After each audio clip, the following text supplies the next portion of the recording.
right, everybody, welcome to the JK Theory. Here we talk about anything and everything. No topic is left untouched, no stone is left unturned.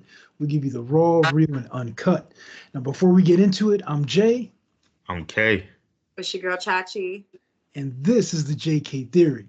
So, we've got another true crime episode for you guys. So, we each take turns. We pick a state, we pick a true crime, and talk about it. Chachi's up on this one, so we'll give her the mic. And don't forget to hit that like button, subscribe, hit that notification bell so you get notified when new videos come up. 91% of our viewers don't subscribe, so shame on you guys. Hit that subscribe button, show us some love. I'm gonna give the mic over to Chachi. Chachi, do your thing. Man, okay. I want to paint y'all a picture, okay? And this is a very simple picture, very rhetorical. You know when you've ever got into an argument with someone, or not even you personally, because I don't see you guys as being this type of guy, but you've ever got seen an argument with someone and they're so heated in their argument, and someone says, "I'm gonna off you," right? Or another one can be, "Oh, this person will be so mad at me, they'll off me. You know, they'll unalive me," right? Um, this guy is from New Jersey. Well, he's from Staten Island, but a lot of his crimes were made in Jersey. And he is known as the New Jersey thrill killer. His name is Richard Bingingwald. And he was that guy. He was the guy that would say, "I'm going to unalive you," and would do it. He was about that life. Um, just to paint a picture, I feel really bad for this guy. I'm going to just say that. And I normally don't, because I'm like, it takes a real sick and evil person to do any type of crimes like this where you're just constantly unaliving people. You're a serial killer, mass killer, right? But this guy Richard, um, he was born in around the 70s, and his parents, they weren't the best model for parents. Unfortunately, his dad was an alcoholic. It was very abusive. His mom tried to like keep things together. She was very strict, and they always noticed that Richard was off. He was always off. He was so off that at the age of 8, he snuck into his neighbor's house and he lit that house on fire. He was unaliving animals, right? That was his thing. And he started telling teachers and classmates and even his mom that he had a fascination with death. He was fascinated by it. So much so that around 16, he lit himself on fire. He lit himself on fire, y'all. So he went to institutions. He went to rehab. They tried to get him help. Unfortunately, back in the 70s, mental illness wasn't really a known thing. They didn't really have therapists and testing, enough funding for that. They didn't know how to take care of that. So this poor man, boy at the time, suffered electric magnetic therapy. So it made him worse, really. Like it really made him worse. I feel so bad for him, right? So anyway, the older he gets kicked out of school. He gets kicked out of all the institutions that he's in. He enrolls himself in high school and is like, I don't want to do this. So after 2 weeks of enrolling himself in high school, he leaves. He's like, I'm jetting it. I'm going somewhere else. He was in and out of jail for his teen years too. He didn't actually do his first crime until he was 17. And by this time, he had a friend, his accomplice, not that important because this guy was just around this one time. He told his friend, "Hey, our plan is to get a car. We're going to go to Delaware. We're going to go in this grocery store. We're going to rob them because we need some money. And then we're going to head to Jersey." So he told his accomplice, "Wait in the car. I got this." He has a shotgun. He goes inside the grocery store, doesn't rob the place, but unalives the owner. Gets back in the car, right? Gets back in the car. He's like telling his friend, go. His friend's like, okay, but did you get the money? Like, did you go with the plan? And he's like, no, I just unalived him. So his friend's like, what? There's a cop that pulls up to him, and the cops trying to get their information. Richard gets so heated because he believes he's above the law. His mentality is, this society wants to label me, but I'm going to tell them who I am. So he ends up getting into a shoot off with the first cop.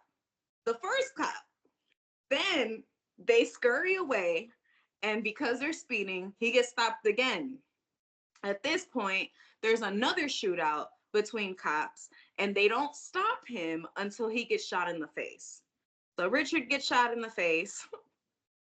Again, he thinks he's above the law, so it doesn't faze him.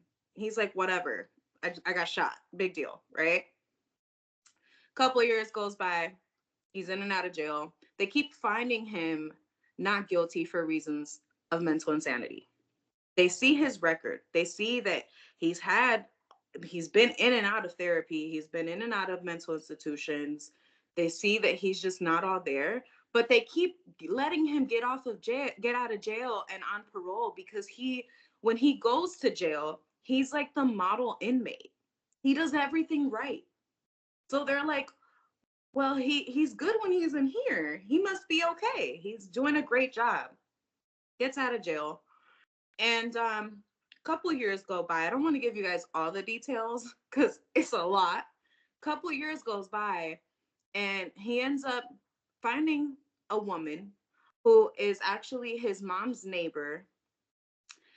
He starts a relationship with her. They end up heading back to Staten Island, and they're trying to make a life for each other. It's not popping off. He's trying to really be a model citizen. He's trying to get a job. He's trying to pay bills, but he has that urge. Like, he has that urge where he wants to keep unaliving people. And I feel like if you have a girlfriend or a wife or fiance, and you see that your man has this weird urge of unaliving people, maybe you should tell him to stay in the house or chill, right? No, she's like, let's go to the Jersey Shore.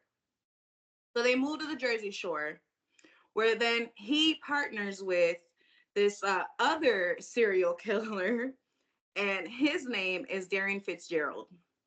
Now, Darren Fitzgerald matched that energy. They were both crazy. And I'm talking about Darren Fitzgerald was the type of man that had a secret room in his house. And in that secret room, it was so ducked off. People did not know. Cops would go in there all the time. They would never find it. It was so ducked off because there was a mirror that was blocking the entrance of this ducked off room. So nobody would know. People would go in his house. They'd walk past that mirror. They'd look at themselves in that mirror. They never knew. Right? Well, in that room, they were making bombs. They were making all types of grape drugs. They were had a huge arsenal of weapons, all types of weapons, and that was just like their kick it spot. That's where they found mutual ground. Now, where they would find their victims is hanging out at the Jersey Shore, and they were the ones that would be at the boardwalk, scoping up the young girls, seeing who's alone, seeing who's left unattended, and so forth. Unfortunately, there was a couple victims that were from the boardwalk. One victim, her remains were found at the back of a Burger King, and there were skeletal remains at this point. It was two little boys that were playing outside.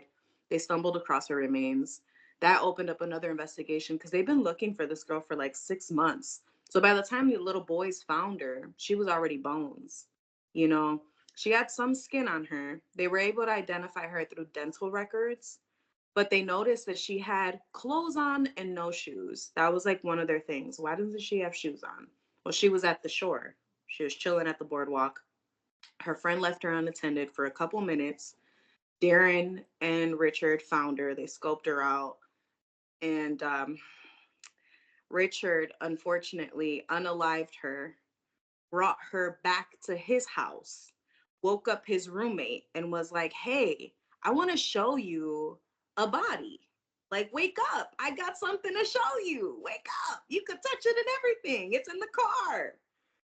So the roommate, which ends up being his girl's best friend, is like, "I already told you, Richard, I am not down with this. Don't wake me up for this, Richard. I don't care what you got." And he's like, "Look out the window. You can see it from right here." So he opens the window. She looks, she sees the body propped up in the car. And he's like, "Yep." He's like, "If you want, you get first dibs. Like, you can do whatever you want to do, you know?" And she's just, her name is Tiffany, by the way. And she's just really, she's really bothered. But at the same time, because she knows who Richard is, she knows how he gets down, she's more so intrigued. Like, if you did this to her, who else have you done this to? Where are you going to take her? What's going on? You know? So, anyway, fast forward to how they get caught. And I'm just going to keep this real brief. She felt so bothered by that she actually went to the cops. She confessed and she said, "Hey, my roommate Richard, he's a twisted guy. He's so twisted that I think that the girl that y'all been looking for 6 months is the girl that I just seen in the passenger seat of the car. And I've been gone for 5 months and this has been weighing on me. So I just need to let it out now. I'm not guilty though, but I seen the girl in my friend's passenger seat unalived." So she also tells them, and they kick it at this house. And I can give you the address and tell you how to get into the secret room. That's how they ended up pulling up to Darren Fitzgerald's house. They found the secret room. They found everything. So much so that they found a notebook. This is the thing that trips me out too. In the notebook, they have recipes of how they made their concoctions. There's like even one concoction where they were making some type of drug to put on payphones at the Jersey Shore. So that when these girls would grab the phone, they'd sniff it, they'd get all drugged up, and then they would follow these girls until they became unconscious. And that's how they were gonna grab them up. That's not all. So if you guys want more, you guys want more, because there's more, unfortunately, please leave a comment in the comment section, send an email, send something, okay? But just know there's still people out here like that. And unfortunately for Richard, he had no remorse for life. Like, he didn't care if you were a man, a woman, a child, an animal. He didn't care what race you were. His thrill, or I'm sorry, his hunger for unaliving people was so intense. It reminds me kind of like the game Grand Theft Auto, where you can do whatever you want. You can come up to somebody, punch them in the face, you can steal their car, you can do whatever. That was his mentality. He did not care who you were. And he always said, like, the society wants to label me, but I'm gonna show you who I am. And that's how he got that name, the thrill killer of New Jersey. Sick guy. Do you have a timeline on this? I mean, everything. I'd say the last murder that he uh agreed to confessing to was Anna, who was found at the Jersey Shore. Her remains were found behind that Burger King. Was around 1983. Oh, okay. Yeah, this was way He before I was hanging out there. Okay. Listen. He only admitted to killing 6 people, but it's believed that he killed over 400 because of the rate Damn. of how everything was happening, and because there were so many missing people cases, um because of his track record and because he had that like hunger for unaliving people, there's so many that they're still like trying to figure it out. Wow, that Yeah, is it's insane. sick. It's sick. And then, as a woman, I think about it and I'm like, there's so many times that I've gone to the Jersey Shore, I've gone to like public places and you always kind of see that weirdo creep just kind of looking at everybody. Yeah. Seaside Heights That's is known him. for that. That's what Jersey Shore is known. Yeah, that was him. And he would just like, he wasn't attractive either. He was weird. He had like red and blonde hair. His eyes looked all crazy. He was just weird looking. I'm surprised he even had a girl. Like, I'm really surprised he Jeez. had a girl. Yeah. So, just so you know, okay, so the Jersey Shore or Seaside Heights is what it really is, but Mhm. the Jersey Shore, it's just a boardwalk. So just like one whole strip of just restaurants, bars, little games you can play, like kind of like the Chicago Pier or Navy Pier, Yeah. similar to that, but it's just a long stretch of stuff. The other side, there's the ocean. Across the street, there's really nothing there to go to. A couple hotels and stuff to stay at. But the whole thing is sketchy as hell. Like, you don't want to be there alone, definitely at night. And there's these public restrooms that you don't really want to go once the sun goes down. There's no light. The light that goes in there's from the sun outside. And the bathrooms, they lock them out after a certain period of time. And it could be a very sketchy place. From 2000, well, from 1999, 2000, I used to go to the Jersey Shore a lot. And I used to go to Secaucus area, Seaside Heights, and there was always this like, you don't want to be here past 1 a.m. kind of a vibe, kind of a thing. Like, so I could imagine back then in the 80s, everything happened in the 80s because nobody really had cell phones and camera phones and stuff like that out there. Yeah. So this story is nuts. 400 people. Around, they're estimating about 400 people. The last known documentary that's out there was released about a year ago, and that's where I got that number from. And it like amazed me. And then I think about it, like I said, I feel bad for him because he never really had a chance to like get real help. You know, the only one that really cared about him was his mom.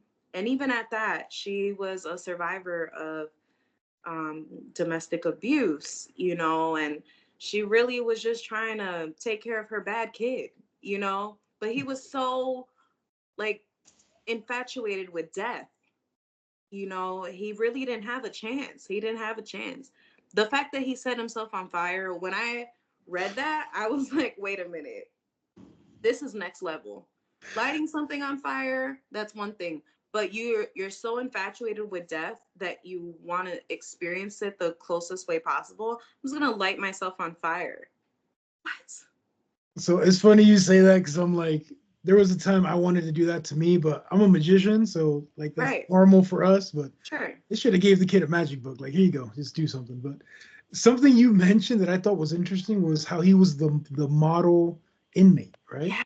So it just sounded like all he needed was some structure. He That's needed it. somebody to say, look, you need to do this, this, and that, or this is going to happen to you. That's So it. this whole attitude of I'm going to label myself, nah, he needed somebody to just punch him in the mouth at an early age and show him what's what. You know, and the sad thing about it too is that when he was in these institutions to get help and he was doing the electroshock therapy, the way they treated him was like an animal.